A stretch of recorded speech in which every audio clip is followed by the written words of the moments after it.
خرابی واقعہ نہیں ہوگی، ممانعت نہیں ہے، لیکن اس کے معاشرتی اثرات ضرور ہوتے ہیں کہ آپ نے جب کسی کی دل آزاری کی، کسی کے ساتھ اپنے دشمنی مول لی ہے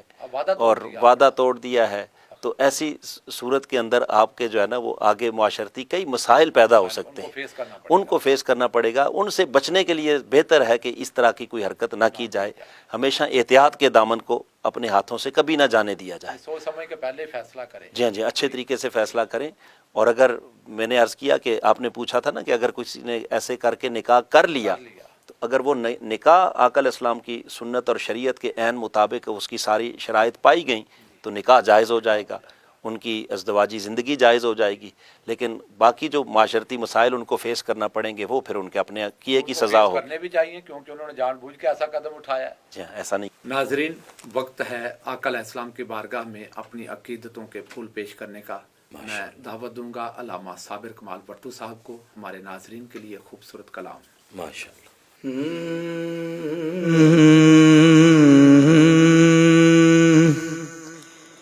میں تو خود ان کے در کا گدا ہوں، اپنے آقا کو میں نظر کیا دوں،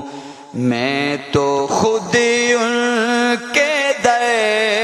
کا گدا ہوں، اپنے آقا کو میں نظر کیا دوں، اب تو آنکھوں میں بھی کچھ نہیں ہے، ورنہ قدموں میں آنکھیں بچھا دوں، آنے والی ہے ان کی سواری،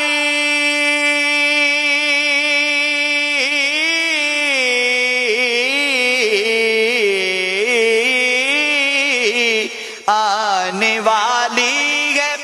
ان کی سواری، پھول نعتوں کے گھر گھر سجا دوں، پھول نعتوں کے گھر گھر سجا دوں، میرے گھر میں اندھیرا بہت ہے، اپنی پلکوں پہ شمع جلا دوں، اب تو آنکھوں میں بھی کچھ نہیں ہے، ورنہ قدموں میں آنکھیں بچھا دوں۔ اور بڑا ہی خوبصورت شعر، روضۂ پاک پیش نظر ہے،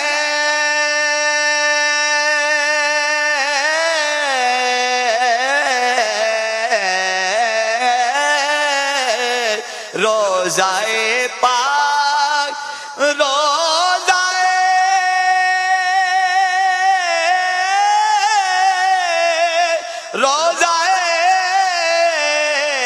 روضۂ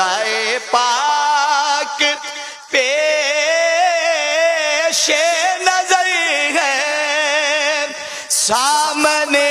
میرے آقا کا گھر ہے، سامنے میرے آقا کا در ہے، مجھ کو کیا کچھ نظر آ رہا ہے، تم کو لفظوں میں کیسے بتا دوں، مجھ کو کیا کچھ نظر آ رہا ہے،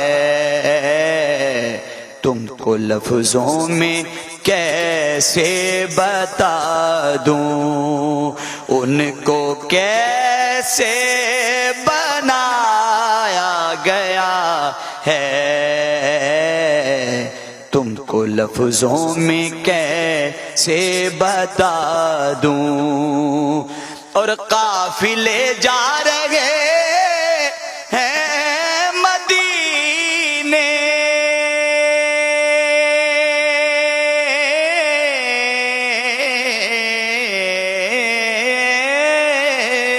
قافلے جا رہے ہیں مدینے اور حسرت سے میں تک رہا ہوں جالی پٹ جاؤں قدموں سے ان کے یا قضا کو میں اپنی ادا دوں اب تو آنکھوں میں بھی کچھ نہیں ہے ورنہ قدموں میں آنکھیں بچھا دوں ماشاءاللہ، بہت سبحان اللہ، بہت خوبصورت، بہت علامہ جمیل احمد زاہد صاحب، جناب ہمارے ہاں کلچر ایسا ہے رورل ایریاز میں اور شہروں میں بھی کہ والدین بچوں کے ابتدائی زندگی میں پیدا ہوتے ہی بعض جگہوں پر یا چھوٹی عمر میں رشتہ داروں میں یا دوستوں میں ان کے رشتے طے کر دیتے ہیں۔ جب وہ بچے بڑے ہوتے ہیں، بالغ ہوتے ہیں، میچور ہوتے ہیں، پریکٹیکل لائف میں آگے، اب ان کی شادی گھر والے وہاں کرنا چاہتے ہیں لیکن ان کی ترجیحات بدل جاتی ہیں۔ ایسے حالات میں ہماری رہنمائی کریں کہ کیا ان اولادوں کو، بچوں کو، بیٹے کو، بیٹی کو بڑے ہو کر اپنے فائدہ نفع نقصان دیکھ کر اپنی اس منگنی کو قائم رکھنے کا یا توڑنے کا حق حاصل ہے؟ شریعت کیا رہنمائی دیتی ہے؟ بہت اہم سوال ہے رانا صاحب آپ کا کہ پیدائش کے وقت جی یا بچپن میں جو منگنی ہو جاتی ہے، پھر اولاد جب بڑی ہو گئی، بالغ ہو گئی، تو اس کے بعد اگر ان کو وہ پسند نہیں ہے تو وہ منگنی توڑ سکتے ہیں، ٹھیک ہے، کیونکہ وہ نکاح کا عقد نکاح نہیں ہے، ٹھیک ہے، وہ نکاح نہیں ہوا، وہ تو ایک صرف نکاح قول کا ہے، ایک وعدہ ہے، وعدہ ہے، قرار ہے، ایک قرار ہے، تو اس کو وہ توڑ سکتے ہیں۔ ٹھیک ہے، تو لہٰذا اولاد کو اگر رشتہ پسند نہیں ہے تو والدین نے بچپن میں کر دی تھی، تو کیونکہ نکاح نہیں ہوا، وہ نکاح کے بغیر یہ ایک وعدہ کیا گیا، اس کو توڑ سکتے ہیں۔ لیکن والدین کے لیے یہ ہے کہ بچپن میں جو اس طرح کی منگنیاں ہوتی ہیں اس سے تھوڑا سا گریز کرنا چاہیے، کیونکہ الا ماشاء اللہ، لیکن یہ بات بڑی آج کے زمانے میں اہم ہے۔ جی بڑے مسائل پیدا ہوتے ہیں گھروں میں، گھر برباد ہو جاتے ہیں، رشتہ داریاں ٹوٹ جاتی ہیں، جا تو ناچاکی کی صورت میں پورے کا پورا جو خاندان ہے وہ شرازہ اس کا سکون جاتا ہے، وہ برادریاں آپس میں ٹوٹ جاتی ہیں۔ جی اور والدین اگر بچے کی ذرا بہتری کے لیے کر رہے ہیں تو بچے پر اپنی رضامندی جو رضامندی ہے اس کو اچھے طریقے کے ساتھ بچے کو بریف کریں اور اس پر اپنی مرضی مسلط نہ کریں۔ قبل از وقت فیصلے ہیں، قبل مناسب وقت کے ساتھ ہی مناسب ہوتے ہیں۔ بلکہ رانا صاحب میں یہ عرض کروں گا، محترم علامہ صاحب نے فرمایا نا کہ والدین اس سے ذرا گریز کریں۔ میری عرض یہ ہے اپنے ناظرین کے لیے کہ ذرا نہیں، اس سے ٹوٹلی گریز کریں، یعنی اس طرح کی پریکٹس نہ کی جائے، چونکہ پھر بعد میں اولاد سے والدین کو شکوہ، پھر والدین کو اولاد سے شکوہ، پھر گھر کے اندر کئی طرح کے مسائل۔ تو میں سمجھتا ہوں کہ جس طرح کا دور جا رہا ہے، اس دور کے اندر بچپن میں بچوں کے بالغ ہونے سے پہلے ان کی کوئی منگنی اور کسی قسم کی کوئی رسومات اور کوئی نامینیشن نہیں ہونی چاہیے۔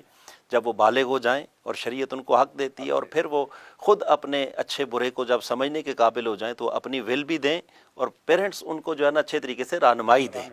کہ یہ آپ کے لیے بہتر ہے۔ بچہ ایک جگہ خواہش کا اظہار کرتا ہے، اگر وہاں کوئی نقصان کی بات ہے، کوئی جو چیز بچے کو سمجھ نہیں آتی، والدین اس کو بتائیں، اور جہاں والدین کہتے ہیں وہ بھی اس کو اتفاق رائے سے بچوں کی رائے بھی لیں، رائے لیں اور اس وقت کریں جب وہ رائے دینے کے قابل ہو جائیں۔ اگر بچوں کی رائے غلط ہے تو ایسے طریقے کے ساتھ بچوں کو سمجھا لیا اس پر سمجھا دیا جائے۔ جائے۔ جی بات چل رہی ہے تو پیر صاحب آج کی نشست مکمل کرنے سے پہلے یہ بھی رہنمائی دے دیں، انتخاب زوج کے لیے شریعت کیا رہنمائی دیتی ہے؟ لائف پارٹنر چننا ہے تو اس پر ہمیں کیا شریعت کہتی ہے؟ یہ رانا صاحب بڑا ہی اہم سوال ہے کہ لائف پارٹنر کو چننے کے لیے اس کے تقاضے، اس کے معیارات کیا ہونے چاہیے۔ تو میں سمجھتا ہوں کہ سب سے بہتر معیار وہی ہے جو اللہ اور اس کے رسول نے دیا ہے۔ باقی ساری چیزیں وہ ہماری ایک اپنی سوچ ہو سکتی ہے، ایک آپ کی خواہش ہو سکتی ہے، آپ کی جستجو ہو سکتی ہے،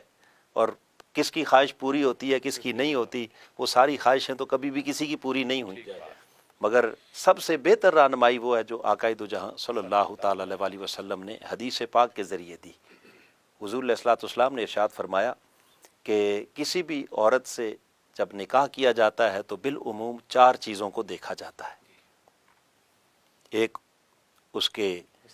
حسن و جمال کو دیکھا جاتا ہے، شکل و صورت ہوتی ہے،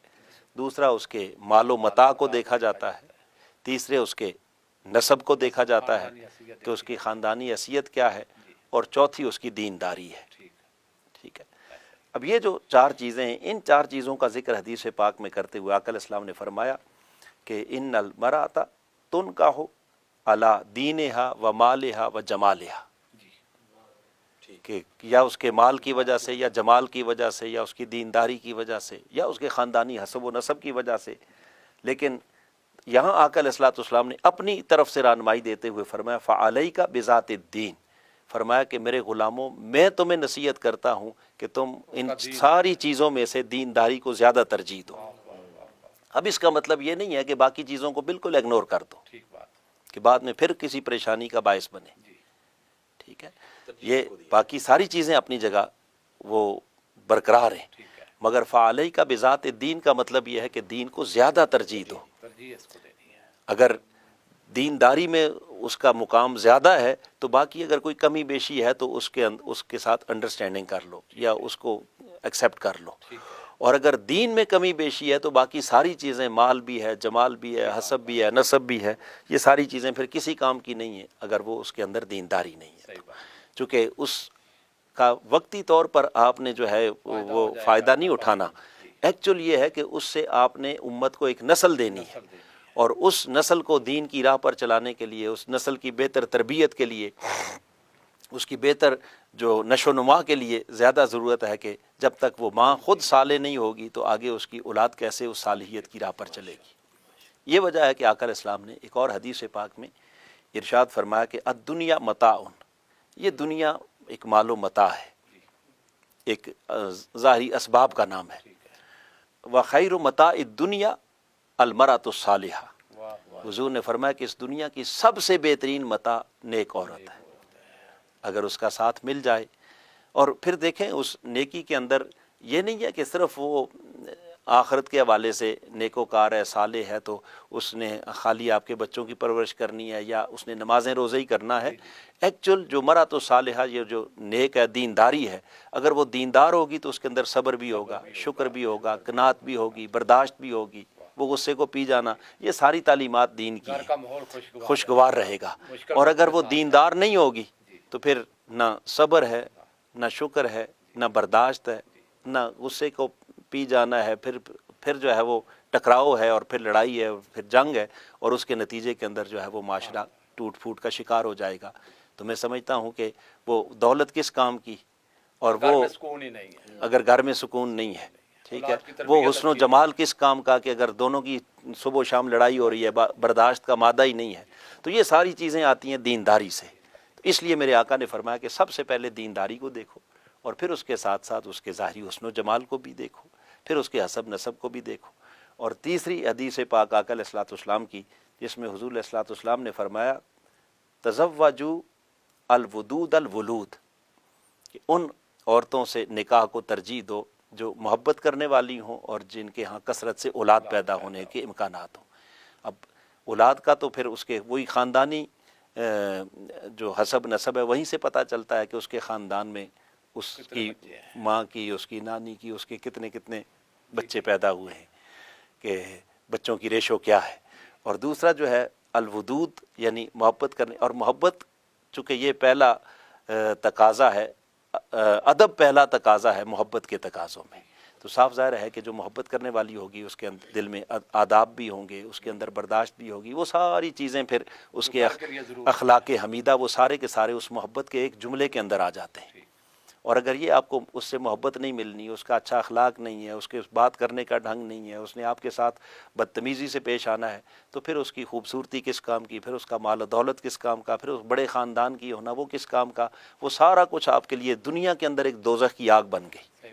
اور اگر اپنی زندگی کو جنت بنانا ہے تو اس کے لیے میں سمجھتا ہوں کہ آقا علیہ الصلوۃ والسلام کی ان احادیث سے اگر رہنمائی لی جائے تو انسانی زندگی جنت بن سکتی ہے۔ میں سمجھتا ہوں کہ ہمارے نوجوانوں کے لیے خاص طور پر جو اس وقت ماڈرن ورلڈ کے اندر رہ رہے ہیں اور نئی دنیا ہے، اس کے اندر بڑے بڑے انکشافات ہیں اور بڑی بڑی لوگوں کی ترجیحات بدل گئی ہیں، تو کسی کی ترجیح ہوتی ہے جی مجھے ڈاکٹر مل جائے، کسی کی ترجیح ہوتی ہے کہ مجھے جو ہے وہ پروفیشنل مل جائے، انجینئر مل جائے، یہ مل جائے، وہ مل جائے۔ تو میں سمجھتا ہوں کہ وہ باقی ساری ترجیحات اپنی جگہ رکھیں، مگر سب سے پہلی ترجیح جس کو حضور نے بیان کیا ہے، اگر اس کو رکھیں گے تو آپ کی زندگی یہ اس دنیا کے اندر ہی جنت بن جائے گی۔ صحیح بات۔ ناظرین، آج کی نشست میں ہم نے کوشش کی کہ آقا علیہ الصلوۃ والسلام کے فرامین، اللہ رسول کے احکامات، قرآن و حدیث سے ہمیں جو نکاح گھر بسانے کے لیے، شادی بیاہ کے دیگر معاملات میں کس طرح رہنمائی دیتے ہیں تاکہ ان پر عمل کرتے ہوئے ہم اپنی زندگی اچھے طریقے سے گزار سکیں اور خواہشات کے بوجھ سے بچ کر اپنی زندگی کو آسان اور پرسکون بنا سکیں۔ خدا را اولادوں کو بھی دین سکھائیں اور خود دین پر عمل کریں تاکہ زندگی آسان ہو جائے۔ ان پریشانیوں کے دور میں سکون کی دولت اسلام کی پناہ میں ہے۔ میری دعا ہے رب کائنات ہمیں حضور علیہ الصلوۃ والسلام کی اطاعت اور آقا علیہ الصلوۃ والسلام کی تعلیمات اپنانے کی توفیق عطا فرمائے۔ انشاءاللہ ایسی نشستوں کے ساتھ آپ کی خدمت میں پیش ہوتے رہیں گے۔ دیکھتے رہیے منہاج دعوت۔